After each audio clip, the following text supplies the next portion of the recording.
सत श्री अकाल, नमस्ते, हेलो। डे 7। सो अगर मैं डे 7 की आज बात करूं तो आज मैं कुछ रिलेशनशिप्स की बात करूंगी और एट लास्ट में क्वेश्चन भी पूछूंगी, लास्ट में जो मैं पूछती हूँ आप सबसे।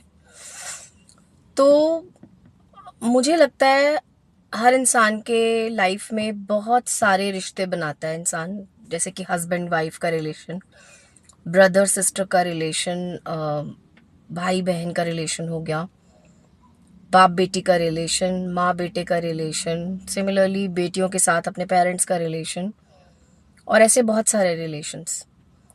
किसी किसी रिलेशंस में आप कोई पुरानी बात नहीं भूल पाते हो।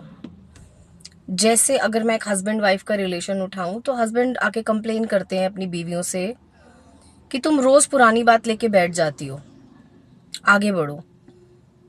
तो लेकिन कभी उन्होंने ये नहीं सोचा कि वो पुरानी बात लेके क्यों बैठ रही है। मैं सिर्फ हस्बैंड वाइफ का आपको एग्जाम्पल देके बता रही हूँ, हालांकि हर रिश्ते में होता है, चाहे वो बाप बेटी का रिश्ता हो, माँ बेटे का रिश्ता हो, या बाप बेटे का रिश्ता भी हो। जो भी सफरर है वो यही बोलता है कि पुरानी बातें लेके क्यों ना बैठे, हम पुरानी बातों से ही स्टार्ट करेंगे। लेकिन जो ये कहता है कि पुरानी बातें छोड़ो, उसकी इंटेंशन क्या है, कभी आ, किसी ने सोचा ही नहीं।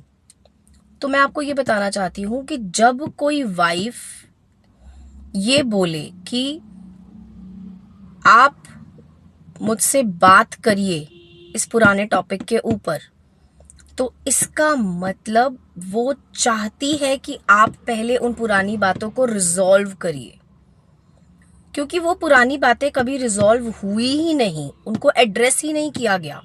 इसीलिए वो आज तक पुरानी बातें रिपीट कर रही है, 5 साल, 10 साल, 15 साल, क्योंकि आपने उसको डिस्कशन के बिना बीच में छोड़ दिया।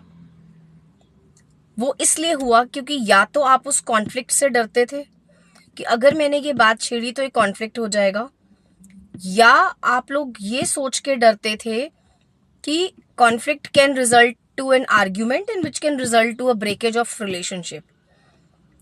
लेकिन आप एक्चुअली में गलती कर रहे हैं। अब आप मेरी बात सुनिए। जो लोग एक्चुअली में अपना रिलेशनशिप स्ट्रांग बनाना चाहते हैं वो पुरानी बातों को लेके बैठें, क्योंकि पुरानी बातें रिजॉल्व होंगी तभी रिश्ते स्ट्रांग होंगे। डेफिनेटली आपका इंटेंशन ये होना चाहिए, जब भी आप पुरानी बातें लेके बैठे, चाहे वो कॉन्फ्लिक्ट में बदलें, लेकिन इंटेंशन क्या होना चाहिए कि एक दूसरे को हर्ट ना कर कर हम उन पुरानी बातों को रिजॉल्व करके, चाहे कॉन्फ्लिक्ट हो जाए, नो मैटर्स, लेकिन अगर आप उसको रिजॉल्व करके एक रिजल्ट पे पहुंच सकते हैं जो म्यूचुअली दोनों के लिए अच्छा है, तो व्हाई नॉट। यस, पुरानी बातों को सॉल्व करिए, चाहे वो कॉन्फ्लिक्ट में ही बदलें। मैं यही बोलूंगी सबसे कि अगर आपको अपना रिलेशनशिप फ्रेजाइल नहीं रखना, आपको रिलेशनशिप किसी से स्ट्रांग करना है, तो प्लीज अपनी पुरानी बातों को उठाइए, बैठिए, बट इंटेंशन साफ रखिए। कॉन्फ्लिक्ट में बदलने दीजिए अगर बदलता है, लेकिन कॉन्फ्लिक्ट के दौरान ऐसी बातें मत करिए जो बहुत हर्टफुल हो जाए। तो एज यूजुअल मेरा क्वेश्चन, अब आप बताइए किस किस के मन में अभी भी पुरानी बातें हैं, किस रिलेशनशिप को लेकर है, और कौन कौन एक्चुअली में कॉन्फ्लिक्ट से डर रहा है और ये अपने रिलेशनशिप को या अपनी पुरानी बातों को रिजॉल्व नहीं कर रहा है। बताइए, मैं वेट कर रही हूँ आपका। Thank you. Plus plus wait करिए, वेट करिए।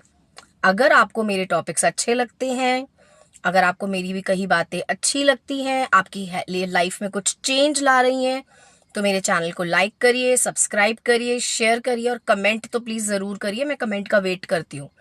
मैं हर रोज आपके कमेंट्स पढ़ रही हूँ and I am waiting desperately for your comments. Like, share and subscribe. Thank you.